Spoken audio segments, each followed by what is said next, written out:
मैं कैसे परमेश्वर की संतान बन सकता हूं? इस वीडियो के माध्यम से हम आपको इस प्रश्न का उत्तर देंगे। परमेश्वर की संतान बनने के लिए हमें यीशु मसीह में विश्वास करने की आवश्यकता है। जैसा बाइबल बताती है कि परंतु जितनों ने उसे ग्रहण किया, उसने उन्हें परमेश्वर की संतान होने का अधिकार दिया।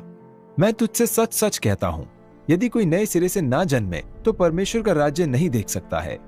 जन्म से ही व्यक्ति पापी स्वभाव विरासत में प्राप्त करता है, जो कि अदन की वाटिका में आदम की अनाज्ञाकारिता के कारण उत्पन्न हुआ था। एक बच्चे को यह सिखाने की जरूरत नहीं होती कि पाप क्या होता है। वह स्वभाव से ही अपनी गलत इच्छाओं के पीछे चलता है, जैसे कि झूठ बोलना, चोरी करना और घृणा करना। परमेश्वर की संतान होने की जगह वह अनाज्ञाकारिता और क्रोध की संतान है। ऐसे जन परमेश्वर से दूर नरक के भागी हैं। परंतु धन्यवाद हो कि परमेश्वर ने, जो दया का धनी है, अपने उस बड़े प्रेम के कारण जिससे उसने हमसे प्रेम किया, जब हम अपराधों के कारण मरे हुए थे तो हमें मसीह के साथ जिलाया। अनुग्रह ही से तुम्हारा उद्धार हुआ है। हम कैसे परमेश्वर की संतान बनाए गए हैं? हमें यीशु को विश्वास द्वारा ग्रहण करना चाहिए। तो यीशु में हमें क्या विश्वास करना चाहिए? पहला, परमेश्वर की संतान को यह पहचान करनी चाहिए कि यीशु परमेश्वर का पुत्र है जो मनुष्य बना। वह पवित्र आत्मा की सामर्थ्य से कुंवारी मरियम के द्वारा उत्पन्न हुआ। इस कारण यीशु ने आदम के पाप के स्वभाव को विरासत में प्राप्त नहीं किया, इसलिए उसकी पूर्ण आज्ञाकारिता आशीष लाती है। हमें पाप से फिरना चाहिए और मसीह में क्षमा मांगनी चाहिए।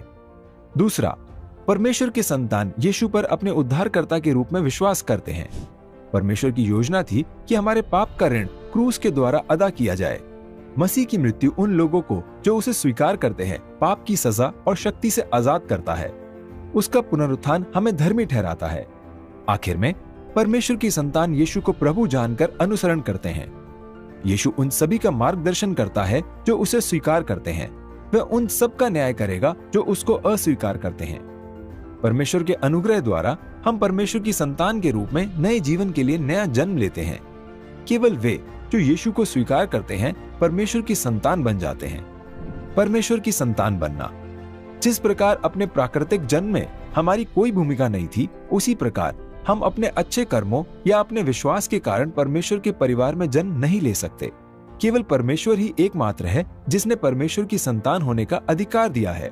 देखो, पिता ने हमसे कैसा प्रेम किया है कि हम परमेश्वर की संतान कहलाएं, और हम हैं भी।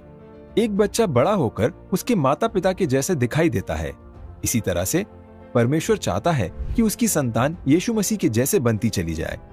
जबकि हम केवल स्वर्ग में ही सिद्ध होंगे, एक परमेश्वर की संतान आदतन बिना पछतावे के पाप नहीं करेगा।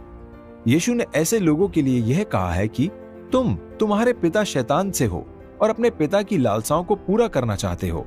दूसरी तरफ परमेश्वर की संतान पाप से होने वाले आनंद की लालसा की चाहत नहीं करता, बल्कि अपने पिता को जानने, प्यार करने और उसकी महिमा करने की इच्छा रखता है। परमेश्वर की संतान होने के पुरस्कार अथाह हैं। परमेश्वर की संतान होने के नाते हम उसके परिवार का हिस्सा हैं। हमें स्वर्ग में एक घर मिलने की प्रतिज्ञा दी गई है और पिता के पास प्रार्थना के द्वारा परमेश्वर तक पहुंचने का अधिकार दिया गया है। पाप से पश्चाताप करने और मसीह में विश्वास करने के लिए परमेश्वर के आह्वान का उत्तर दें। आज ही परमेश्वर की संतान बन जाएं। क्या आप अधिक जानकारी चाहते हैं? सब्सक्राइब करें ताकि आप अगला वीडियो मिस ना करें। अधिक बेहतरीन सामग्री के लिए godquestions.org हिंदी पर जाएं। क्या आपके पास प्रश्न है? बाइबल में उनके उत्तर हैं और हम उन्हें खोजने में आपकी सहायता करते हैं।